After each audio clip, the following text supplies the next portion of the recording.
Liberty Unfiltered, and here's your host, Steve Long.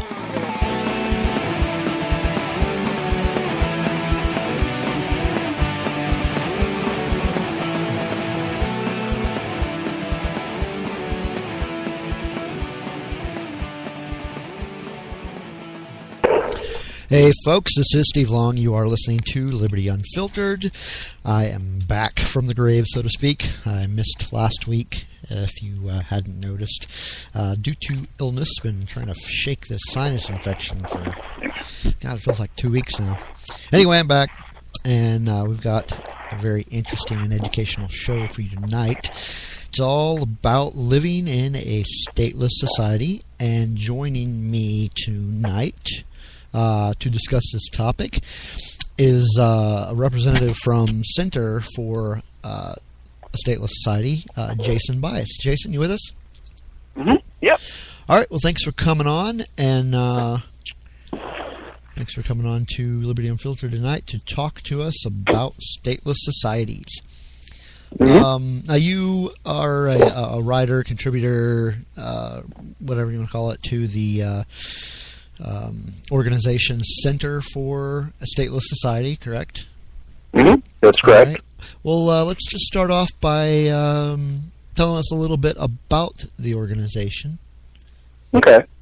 So, Center for a Stateless Society is last few years started up, and the idea is that, well, primarily, at least initially, the idea was to be like a media center, as in we write a lot of op-eds from a obviously unique perspective that is not typically presented in the media. And so we send out op-eds that we write to a whole bunch of different places across the country and actually now the world, and they get reprinted. And so that's most of what the center does. The center also, though, has more recently branched out and has been doing things such as there's a number of studies which are just kind of more general, like analysis of contemporary issues going on, most of which have been done by a guy named Kevin Carson, and more recently also some environmental studies done by a guy named Grant Mincy. But the overall mission of the center is to provide kind of a public voice for market anarchism and radical libertarianism, and it's been growing quite a bit over the past few years, despite not having all the same resources that certain other libertarian organizations might. And I think that a large part of that is the appeal of the ideas, and the appeal of the ideas is so strong to people who once they that the appeal of the ideas is so it gets a lot of passion going once it presents a very radical proposal towards freedom. Well, so it's kind of like almost like an anarchist think tank. Yes, I think that's an accurate. Yeah, like the conservatives have their Heritage, mm-hmm. Heritage Foundation, and libertarians have their Cato. Mm-hmm. There was I was kind of skimming over an article that I saw on there earlier today about Bobby Jindal. I guess he had he gave some sort of speech. Mm-hmm. That I guess was it just kind of anti-immigration. Mm-hmm.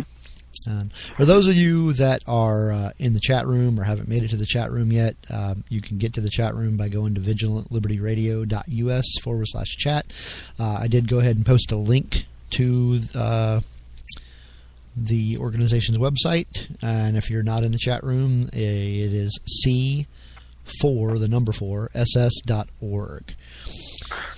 So, I want to say, real quickly, I just want to say one more thing about C4SS, which is something that I'm really impressed with, and just kind of ties back to what I was saying about how it gets a lot of passion going for more radical kinds of ideas, is that unfortunately, unlike somewhere like Heritage or Cato, we don't have like the most money in the world as an organization, and all the money that we do have comes from kind of a large, kind of a combination of a bunch of smaller donations from just individual readers, and I think that's something that's very inspiring. That it's very grassroots and very, very much driven by genuine interest by individual readers. So. Oh, that's good. Now, I mean, you've got branches all over the place. Well, I guess you can call them branches, or you've got a lot of student organizations, I guess, that are kind of under the C4SS umbrella. So, the Students for a Stateless Society are not technically a part of C4SS, though obviously Students for a Stateless Society is kind of comes out of C4SS. So Students for a Stateless Society, it refers to basically a very loose network of student organizations, all of which have the same name, Students for a Stateless Society, which are a kind of grassroots mostly college students who are passionate about ideas of anarchism and radical libertarianism, and there are chapters there's one at OU, which I'm even though I've recently graduated, I'm still an active member of, as well as at newly formed at UT, at University of Texas. There's one in North Carolina at Appalachian State University. I know there's some more that I'm forgetting. I think there's one at University of North Texas, as well as Texas State. A lot of these are going to be located kind of in this area of the country, actually. But yeah, just in general, the idea is that with a lot of libertarian student activism, it's kind of more. I don't mean this negatively. Because obviously I've also participated in more general libertarian activism. It's obviously not going to be as upfront and radical, and sometimes I think that it's important to remember that the more radical message needs to be spread as well, and also sometimes people have the idea that a more radical message is less likely to attract people, that it's more likely to turn people off of the ideas altogether. And certainly that's true of a lot of people. I think this is a comment that goes for C4SS as well, beyond just Students for a Stateless Society. But there are also people, I think, who are more likely to be turned on to libertarianism by the more radical and more extreme kind of instantiations of that. And these are usually going to be people who feel as though who don't really have clearly developed ideas about the world yet, but certainly have like a very strong kind of intuitive sense that there's something like really deeply wrong. And another good thing about having a specifically anarchist organization, either be that a student organization or a think tank and media center like the C4SS, is that it kind of allows us to be more upfront and honest about a lot of the more central issues, like police abuse, and the fact that a large part of the problem with police abuse is problems that have to do with the police force itself, and it's not just things that could be like easily reformed. That there's something about the incentive structure of having like a state monopoly legal services and defense services that lends itself towards that, as well as anti-war issues. We can be much more upfront and radical about those, talking about the prison system, so on and so forth. Basically, it just allows us to be much more open and honest about our activism. I think that's very helpful. All right. So, how many members would you say are part of, let's say, I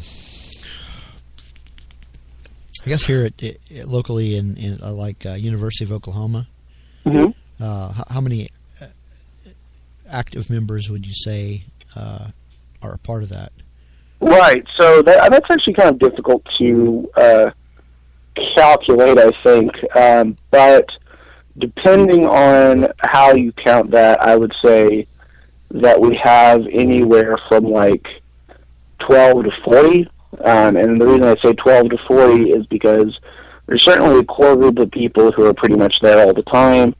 But beyond that, there are also people who certainly seem to consider themselves a part of it, but obviously attend as meetings as much, but are still likely to attend some meetings. So it's really unclear the best way to calculate that, but I'd say 12 to 40. And I can't really speak to the other campuses that much, but I do know that there's certainly been a lot of activism coming out of the UNT chapter as well as the Appalachian State chapter. And for example, they had an Ask an Anarchist Day panel at Appalachian State last year, as well as this year they participated in some very large protests after the incident in Ferguson, as well as the Eric Garner killing, and after the reaction of the court case from the Eric Garner killing. So, right.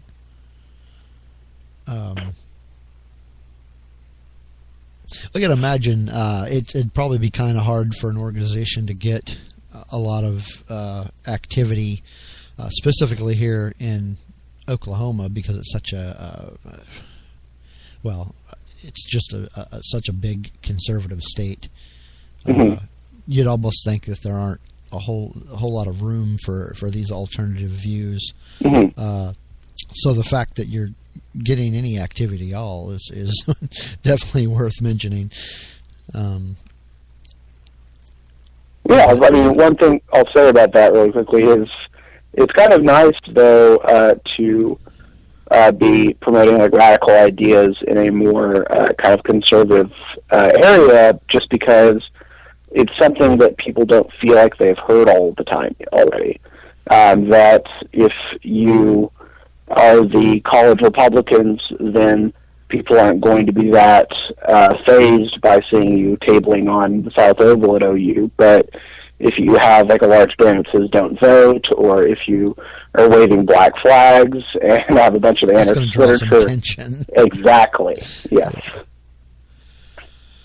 So let's get into the nuts and bolts here. Tell us, however you want to do it, just kind of go over what you think a stateless society, or what it would look like, or maybe even a better way to put it is how can we make it work? Right. So first of all, I want to say that I think it's important to remember why, at least from an anarchist perspective, that a stateless society is desirable, and what we mean when we say stateless society. When we say a stateless society, what we're not talking about is the Hobbesian idea of war of all against all, just total chaos. We're not talking about Mad Max scenario here. That what the idea is a society in which there's no monopoly on the use of force, where all violence is publicly accountable in a very radical way. And the way that what I mean by that is, so when we think about, for example, what are the defining features of the state, we think of things like the police force, the military, the court system, things like that. But none of those are really or prisons, and none of those are really defining features. Because, for example, you could imagine a country that didn't have a military. The police are actually a fairly recent institution, so you can imagine a government